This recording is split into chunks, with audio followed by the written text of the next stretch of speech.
Hey guys, welcome to LaughNapkin. This is r/ProRevenge, so let's just jump right into it. Landlord is jealous of my income, raises my rent $500. I screw him years later for $20,000.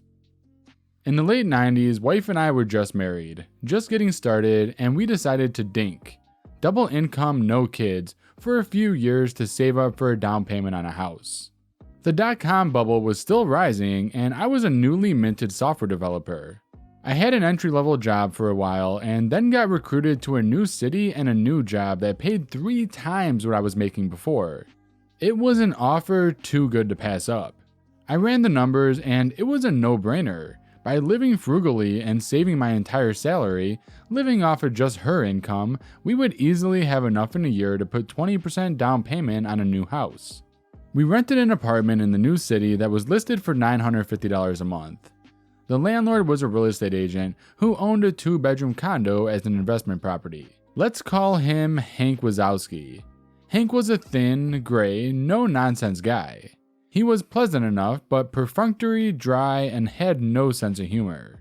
He made a point of explaining that under no circumstances was he responsible for maintaining the garbage disposal and that it was not included in the rental agreement and he would not be responsible for fixing it if it were to break. Okay? He seemed slightly amused by us, a clueless young newlywed couple, but I could tell he wanted to rent to us because we were very obviously a safe choice as renters. We filled out the rental agreement and the credit check, and this is where my troubles began. Hank looked hard at the credit application where I listed my job title, software developer, and my income, $75,000 a year. For a 23-year-old in his second year out of college in the late 90s, this is a small fortune. Throw in my wife's salary and we were over 6 figures in income, renting an apartment far beneath our means. Like I said, dink is the way to go when starting out. I can't believe how much money you make, Hank must have said half a dozen times, muttering under his breath. I explained that we were saving to buy a house and that we were only going to stay in the apartment a year. We might stay a few months after the term is over. Would month to month be okay after a year? Hank assured us that would be fine. We saw Hank only once during the year, and he again mentioned my salary and how he couldn't believe that's what software developers were making. It was awkward and I gave a vague reply. Anyway, a year later we found a house to buy, signed all the papers, and were making plans to move. The new house wasn't going to be ready until 2 months after our rental lease was up. So I called Hank to ask if we could, as discussed, simply extend the lease by 2 months before moving out. Hank assured me on the phone that it would be no problem and he would send over the extension for us to sign. The extension arrived in the mail and it included a month-to-month clause and a $500 increase in the rent. I flipped out and called him. Hank, why are you increasing the rent over 50%? That's too much. That's more than my new mortgage is gonna be. He was super condescending to me. OP, that's what the apartment goes for now. I would be losing money by renting it for less. I tried to reason with him, but it was very clear he knew we could afford the $500, had no choice in the matter, and he was going to screw us over as best he could. He got angry with me for arguing my point, and I'll never forget his parting words. You don't have to like it, OP, you just have to pay it. My wife and I tried to figure out a way to move out early by putting our furniture in storage for a couple of months and crashing with friends, but it just wasn't going to work out. I swallowed my pride and wrote out the check for $14.50 for the extra month. A month later, I wrote a similar check, and then we moved out. I made sure the apartment was spotless before moving, but still, Hank withheld $300 from our security deposit for BS things that were just a way for him to squeeze a few more dollars from the kids who made too much money. $100 for cleaning, sure, but $300 was obscene. In my mind, he had screwed me over for $1,200 and there was nothing I could do about it. What made it even more infuriating is that I saw the ad Hank put in the paper after we moved out, and he listed the apartment for rent at only $150 more than we had originally been paying, not the grossly inflated $500 increase. And it didn't rent. A month later I saw the same ad and he had lowered the price to $75 more than we had been paying, and I assume it got rented since the ad stopped appearing.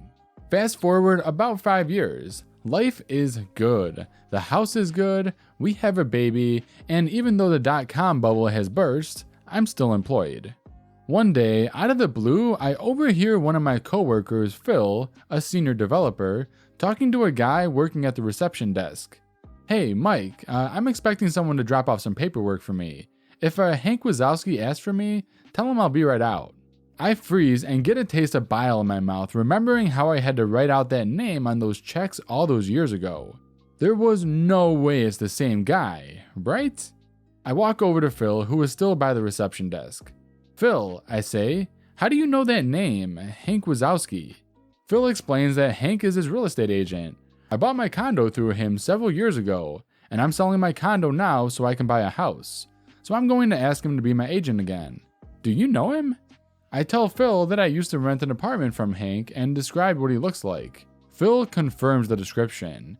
It's the same guy. Wow, small world, right? And on cue, right then, the front door to the office opens and in walks Hank Wazowski. I stare in disbelief. He's carrying a folder of papers and doesn't recognize me. Phil and Hank shake hands and they talk for a few moments. I stand there silently, wondering what to do. Phil finally says, Hank, this is my friend OP. I think you may have already met. Yes, hello Hank. Good to see you again. My wife and I were your tenants a few years ago on Blank Street. Remember the software developer who rented for a year saving to buy a house? Well, this is where I work, here, with Phil. Hank's eyes indicate he now remembers me, and he's starting to put it all together. We shake hands and he says yes, of course he remembers me, and asks how we're doing. Oh, we're just fine, thanks for asking. Phil says that you're his real estate agent. Small world, isn't it? Hank nods pleasantly. He still doesn't remember the details of our last conversation. I do some quick math in my head. This is the early mid-2000s. The real estate market is very strong and easy money for any agent. The crash of 2008 is still a few years in the future. I start to think out loud. Selling the condo for around $150,000 to $200,000, and you're looking at houses in the $500,000 range, so that's $650,000 to $700,000 in total transactions. An agent getting around 3% on the sale and purchase is getting around $20,000 for his trouble. That's a good commission for the agent, isn't it? Hank's eyes flash, and I can tell he remembers everything about me now. Phil is surprised at my passive-aggressive tone. I'm enjoying the uncomfortable silence. Hank deflects my question, saying it's complicated, and then tells Phil to send back the papers as soon as possible. He shakes hands with Phil, looks at me, nods, and goes to leave. It was really good to see you again, Hank, I call behind him. He exits the building, and as the door is still shutting, I say a bit too loudly so Hank can hear, Phil, don't sign anything just yet. I have a story to tell you. Phil looks at me and says, OP, what the hell was that all about? He looks pissed and confused at my behavior. I tell Phil the whole story, the rent, the $500 increase, the security deposit. You don't have to like it, you just have to pay it. Everything. Phil, you can't use this guy to sell your condo and buy a house. I hate him. He's evil. I'll help you find another real estate agent. Just use anyone but Hank. So the great thing about Phil is that, well, he's a great guy. He says he's a little surprised at my story and has always known Hank as a straightforward guy. But I totally see him doing that to you, he admits. There's no way I could use him now. What a jerk. Then Phil's eyes lit up a bit and he says, what do you want me to say when I fire him? We came up with a plan and I made sure there were some key phrases in Phil's repertoire. We planned it all out together in advance. My only regret is that I didn't get to see Hank's reaction in person a day later when Phil made the following phone call while I stood behind him listening. Hi, Hank? It's Phil calling. Yeah, about that, I've decided to get some other quotes from other agents. I'm not going to sign up with you. No, you shouldn't give a discount. You'd be losing money if you did that. No, this is just a decision I've made. No, it has nothing to do with OP. Well, you don't have to like it, Hank. You just have to accept it. Goodbye. And it was the greatest revenge I could have ever imagined. Through a chance meeting years later, Hank got screwed out of $20,000 in easy commissions. And the best part is Hank absolutely knew it had everything to do with OP. Thank you so much for watching this video. I hope you enjoyed it as much as I enjoyed making it. If you have a story that you want me to read, please submit it in the LaughNapkin subreddit. I'll leave a link in the description. Big shout out to everyone that has subscribed to this channel, as you're the ones making these daily videos possible. See you guys in the next video.